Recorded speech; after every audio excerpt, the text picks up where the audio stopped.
Maths foundation के physics के class में आप सभी का स्वागत है। मैं इरफान आलम आपको पढ़ा रहा हूं क्लास 12 के फिजिक्स का चैप्टर नंबर 1 जिसका नाम है इलेक्ट्रिक चार्जेस एंड फील्ड। आज इस चैप्टर का थर्ड लेक्चर है और इसमें आज हम आपको बताने वाले हैं प्रॉपर्टीज ऑफ चार्ज के बारे में। हम लोगों को चार्ज की 5 प्रॉपर्टीज पढ़नी है। पहले प्रॉपर्टीज को कहते हैं एडिटिव प्रॉपर्टी और एडिशन ऑफ चार्ज, दूसरे प्रॉपर्टी को कहते हैं कंजर्वेटिव प्रॉपर्टी और कंजर्वेशन ऑफ चार्ज, तीसरे को कहा जाता है क्वांटाइजेशन ऑफ चार्ज, चौथा है स्किन इफेक्ट और पांचवा है चार्जेस इनवेरियंस। तो हम लोग प्रॉपर्टीज नंबर 1 से शुरुआत करते हैं। प्रॉपर्टीज नंबर 1 का नाम है एडिटिव प्रॉपर्टी। एडिटिव प्रॉपर्टी और एडिशन ऑफ चार्ज।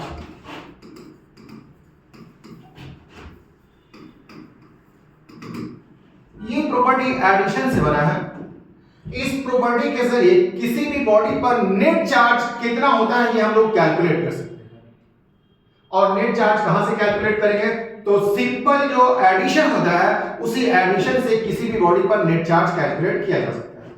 आइए बात को समझते हैं। जैसे मान लिया जाए कि ये आपके पास एक रॉड है। अभी इस रॉड पर कोई भी चार्ज नहीं है, ये इलेक्ट्रिकल न्यूट्रल है। अब पूछा जाएगा कि इस रॉड पर नेट चार्ज कितना है, तो आप कहेंगे 0। अब इस रॉड पर आपने 5 कूलम का पॉजिटिव चार्ज दे दिया। पूछा जाएगा अब नेट चार्ज कितना है, तो एक ही चार्ज है वो 5 कूलम का है, तो नेट चार्ज 5 कूलम। इसमें आपने फिर से दे दिया एक 3 कूलम का नेगेटिव चार्ज। अब पूछा जाएगा नेट चार्ज कितना है, तो आप इन दोनों चार्ज को ऐड कर देंगे, +5 कूलम और -3 कूलम, ये दोनों मिलकर के आपको आ जाएगा 2 कूलम। तो अब नेट चार्ज हो गया वो 2 कूलम हो गया। फिर आपने इसमें +6 कूलम का चार्ज ऐड कर दिया। अब पूछा जाएगा कि नेट चार्ज कितना है, तो 5 कूलम + 6 कूलम मिलकर के 11 कूलम हो जाएगा और 11 - 3 ये आपको 8 कूलम दे देगा। मतलब आप नेट चार्ज जो निकालेंगे तो आप इस तरीके से ऐड करके निकालेंगे। ये आपको मिलेगा 5 कूलम -3 कूलम +6 कूलम, ये 11 कूलम -3 कूलम, इस तरह से आपको मिल जाएगा 8 कूलम। तो ये जो ऐड करने के बाद जो चार्ज मिला इसको कहा जाता है नेट चार्ज। और ये नेट चार्ज जो होता है ये सारे के सारे चार्ज का अलजेब्राइक सम होता है। इस तरह के सम को कहा जाता है अलजेब्राइक सम। मतलब पॉजिटिव और नेगेटिव साइन को कंसीडर करते हुए सम किया जाए तो ऐसे सम को कहते हैं अलजेब्राइक सम। तो net charge on a body is the algebraic sum of all the charges present anywhere on the body. किसी भी बॉडी पर आप नेट चार्ज निकालेंगे तो ये सारे के सारे चार्ज का अलजेब्राइक सम होगा। इसी प्रॉपर्टी को कहा जाता है एडिटिव प्रॉपर्टी और एडिशन ऑफ चार्ज। तो आइए एक बार फिर से हम लोग लिखते हैं। क्या कहते हैं ये देख लीजिए। Net charge on a body, net charge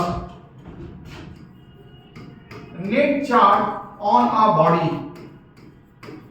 is the algebraic sum of all the charges. Net charge on a body is the algebraic sum of all the charges present anywhere on the body. This is called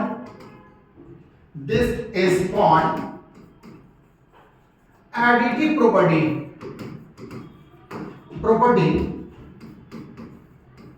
और addition of charge. Additive property और addition of charge, इस property को additive property या addition of charge. तो पहली property में आपको इतना ही जानना था। दूसरी प्रॉपर्टीज है, इसका नाम है कंजर्वेटिव प्रॉपर्टी। कंजर्वेटिव प्रॉपर्टी और कंजर्वेशन ऑफ चार्ज।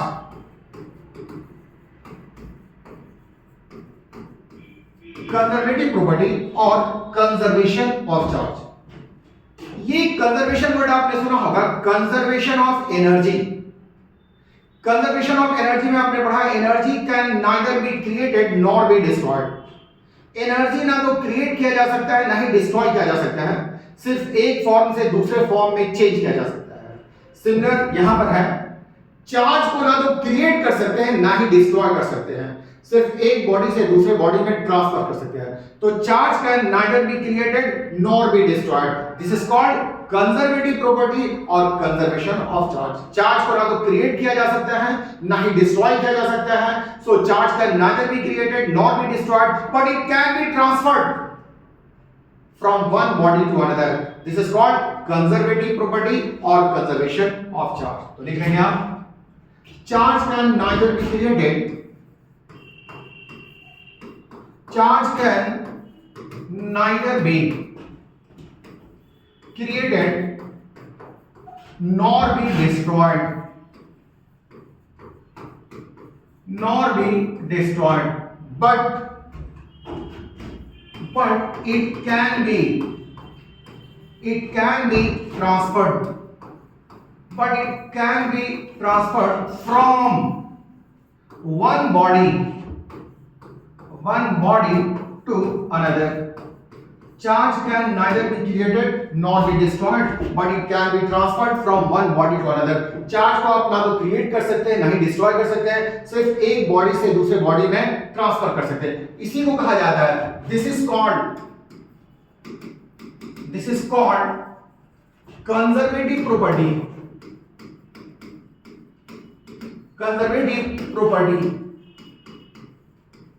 और कंजर्वेशन ऑफ चार्ज,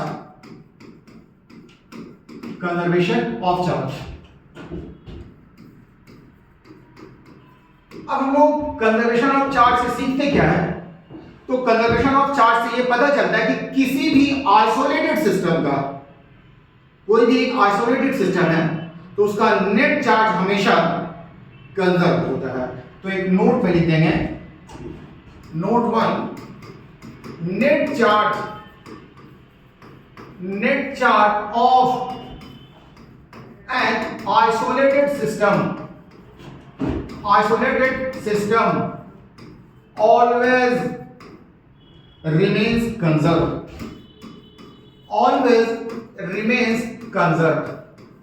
किसी भी सिस्टम का नेट चार्ज हमेशा कंजर्व होता है।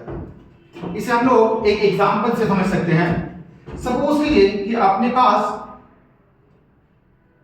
मान लिया जाए कि अपने पास ये ग्लास का एक रॉड है और इस ग्लास के रॉड पर किसी तरह का कोई चार्ज मौजूद नहीं है। ये ग्लास का एक रॉड है और इस ग्लास के रॉड पर कोई चार्ज नहीं है। ये सिल्क का कपड़ा है और सिल्क के कपड़े पर भी कोई चार्ज नहीं है। तो मान लिया जाए कि इस पर चार्ज Q1 है और इस पर चार्ज Q2 है, तो ये Q1 प्लस Q2 ये मिलकर हो जाएगा 0। अब आप ग्लास के रॉड को सिल्क के कपड़े पर रब करते हैं। जब आप ग्लास के रॉड को सिल्क के कपड़े पर रब करेंगे तो ग्लास का रॉड इलेक्ट्रॉन लूज करता है और इलेक्ट्रॉन लूज करने के कारण इस पर पॉजिटिव चार्ज हो जाएगा। मान लिया जाए कि इलेक्ट्रॉन लूज करने की वजह कर इस पर +3 कूलम का पॉजिटिव चार्ज आ गया है। तो इसी तरह से आप सिल्क का कपड़े पे आ जाएंगे। सिल्क के कपड़े पर अगर ग्लास के रॉड पर +3 कूलम का चार्ज आया है तो सिल्क के कपड़े पर -3 कूलम का चार्ज आ जाएगा। ये चार्ज Q1 है और ये चार्ज Q2 है। अभी भी आप ऐड करेंगे तो Q1 प्लस Q2 ये मिल करके 3 कूलम प्लस -3 कूलम ये आपको 0 हो जाएगा। तो इस सिस्टम का शुरू में भी चार्ज 0 था, अभी भी चार्ज 0 है। तो यही कहलाता है कंजर्वेटिव प्रॉपर्टी और कंजर्वेशन ऑफ चार्ज। तो अभी तक मैंने 2 प्रॉपर्टीज आपको बता दिया। पहली प्रॉपर्टी थी एडिटिव प्रॉपर्टी और एडिशन ऑफ चार्ज, दूसरी है कंजर्वेटिव प्रॉपर्टी और कंजर्वेशन ऑफ चार्ज। आइए हम लोग तीसरी प्रॉपर्टी की ओर चलते हैं। प्रॉपर्टीज नंबर 3, ये प्रॉपर्टीज नंबर 3 कहलाता है quantization of charge. Quantization of charge, ये क्वांटाइजेशन वर्ड क्वांटिटी से लगा है। अगर किसी फिजिकल क्वांटिटीज का एक मिनिमम वैल्यू फिक्स कर दिया जाए और बाकी सारे वैल्यूज उसी के मल्टीपल में हो तो कहा जाता है कि वो चीज क्वांटाइज कर दिया गया है। जैसे आपको मालूम है कि चार्ज का मिनिमम वैल्यू 1.6 × 10⁻⁻⁹ कूलम होता है। इसके बाद जो भी वैल्यू है ये 1.6 के मल्टीपल में आ जा रहा है, तो चार्ज क्वांटाइज है। मतलब minimum value of charge is 1.6 into 10 to the power minus 19 coulomb. Other charges are integral multiple of 1.6 into 10 to the power minus 19 coulomb. This is called quantization of charge. तो आइए लिख देंगे, the minimum value of charge is the minimum value of charge is 1.6 into 10 to the power minus 90 coulomb. Other charges are other possible charges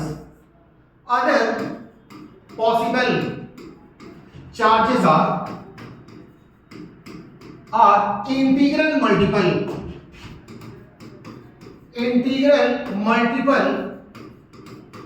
of this minimum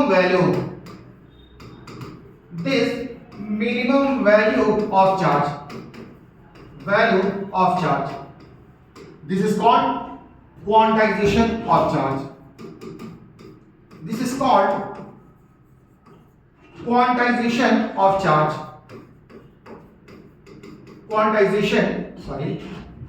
This is called quantization of charge. अब हम लोग example के तौर पे देख लेंगे कि कौन कौन से चार्ज का पॉसिबल वैल्यूज है। Possible values of charge are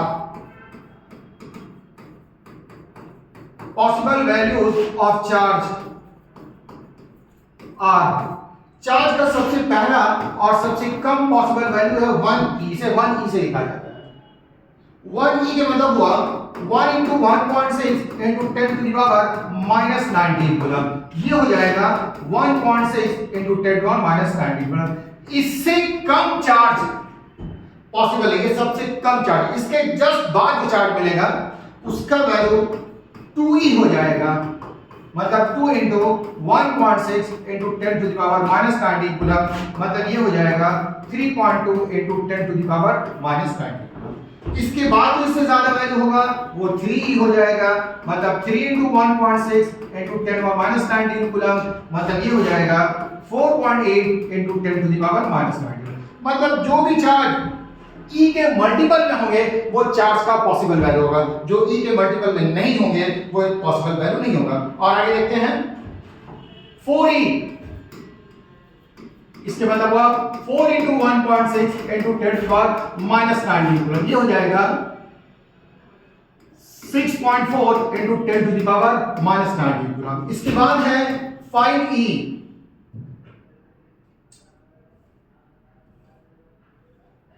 इसके बाद हो जाएगा 5e। 5e मतलब 5 into 1.6 into 10 to the power minus 19 coulomb, ये हो जाएगा 8.0 into 10 to the power minus 19 coulomb.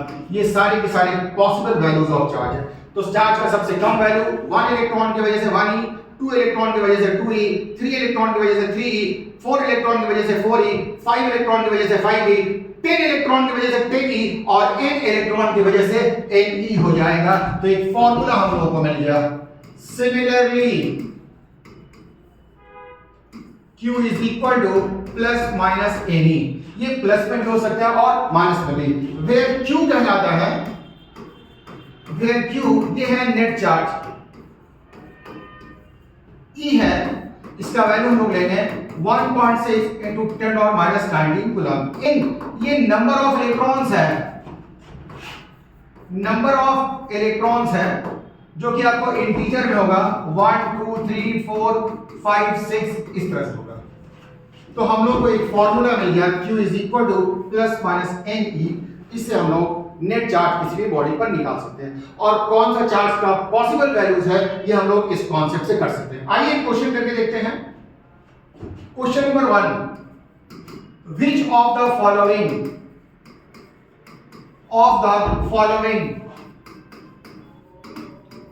is not the possible value of charge? Which of the following is not the possible value of charge, इसमें कौन सा जो है वो charge का पॉसिबल वैल्यू नहीं है वो बताना है। तो आइए हम कुछ वैल्यूज लिखते हैं। सबसे पहला वैल्यू 1.6 into 10 और माइनस 19 कूलम, दूसरा है 3.2 into 10 और माइनस 19 कूलम, तीसरा है 4.8 into 10 और माइनस 19 कूलम, और चौथा है 5.6 into 10 और माइनस 19 कूलम। तो अभी मैंने आपको बताया कि जो 1.6 का मल्टीपल होगा वो पॉसिबल वैल्यूज होगा, जो 1.6 का मल्टीपल नहीं होगा वो पॉसिबल वैल्यू नहीं होगा। यहाँ पर 5.6 ये 1.6 का मल्टीपल नहीं है, इसलिए चार्ज का पॉसिबल वैल्यू नहीं है। इसका आंसर हम लोग इस तरह से लिखेंगे, आंसर डी, और ये क्या है 5.6 into 10 to the power minus 19 coulomb. Question number 2, which of the following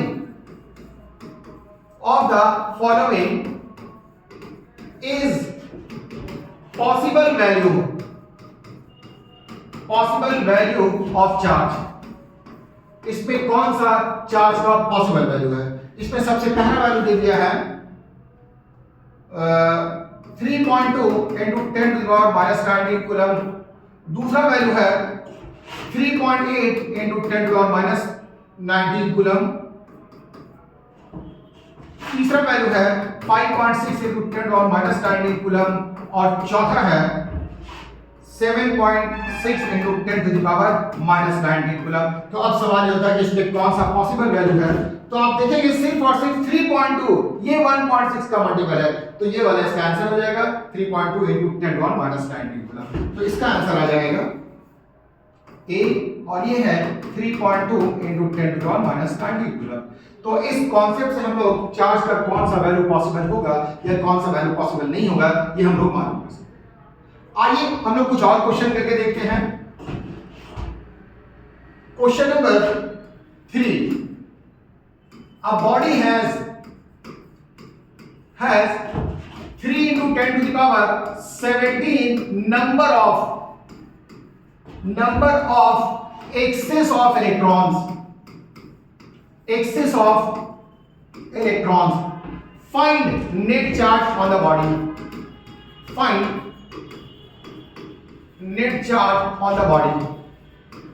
एक बॉडी पर कितने एक्सेस ऑफ इलेक्ट्रॉन्स हैं इसका वैल्यू दिया हुआ है, तो उस बॉडी पर नेट चार्ज कितना होगा ये बताना है। तो आपको मैंने बताया कि जब भी ये बताया जाए कि किसी भी बॉडी में एक्सेस ऑफ इलेक्ट्रॉन है, मतलब number of electrons number of proton से ज्यादा है, और number of electrons number of proton से ज्यादा होगा तो आपको उसमें नेगेटिव चार्ज होगा। तो पहले आप वैल्यूज लिख लें। n का वैल्यू दिया हुआ है 3 into 10 to the power 17, e का वैल्यू आप जानते हैं इतना इलेक्ट्रॉन्स है, e का वैल्यू हम लोगों को लेना है 1.6 into 10 to the power minus 19 coulomb, q का वैल्यू निकालना है, तो की के formula -ne minus 3 into 10 to the power 17 into 1.6 into 10 to the power minus 19 coulomb. तो इस तरह से आपको मिलेगा -4.8 into 10 to the power minus 2 coulomb. तो अगर एक्सेस ऑफ इलेक्ट्रॉन्स हो तो हम लोग इसी फॉर्मूला को यूज करके उस बॉडी पर नेट चार्ज मालूम कर सकते हैं। आइए एक और क्वेश्चन करके देखते हैं। Question number 4, a body is electron deficient by 500, find net charge on the body, उस बॉडी पर नेट चार्ज कितना है ये बताना है। तो इस बार आपको इलेक्ट्रॉन डेफिशिएंट कहा गया है। इलेक्ट्रॉन डेफिशिएंट का मतलब number of electron is less than number of protons. तो पहले आप नंबर ऑफ इलेक्ट्रॉन्स लिख दें कितना डेफिशिएंट है, n 500 इतना इलेक्ट्रॉन्स, इसे आप लिख सकते हैं 5 into 10 power 2 इलेक्ट्रॉन्स। E का वैल्यू आपको पता है, E होता है 1.6 into 10 power minus 19 coulomb. Q का वैल्यू आपको निकालना है, चूंकि इलेक्ट्रॉन डेफिशिएंट है तो पॉजिटिव चार्ज होगा, तो यहां पर लिखेंगे +Ne प्लस n का वैल्यू लिख देंगे 5 into 10 to the power 2, और ये हो जाएगा 1.6 into 10 power minus 19 कूलम। तो इस तरह से 8.0 इंटू 10⁻2 और -19 ये मिलकर हो जाएगा -17 इतना। तो डेफिशिएंट होने पर पॉजिटिव चार्ज होगा, एक्सेस ऑफ इलेक्ट्रॉन्स होने पर नेगेटिव चार्ज होगा।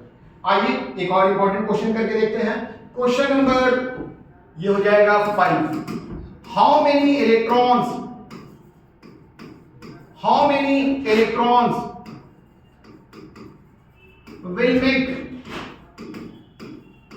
will make 1 coulomb of charge. 1 coulomb, how many electrons will make 1 coulomb of charge? इससे पहले जितने भी क्वेश्चन थे उसमें नंबर ऑफ इलेक्ट्रॉन्स दिया रहता था और आपको नेट चार्ज निकालना रहता था।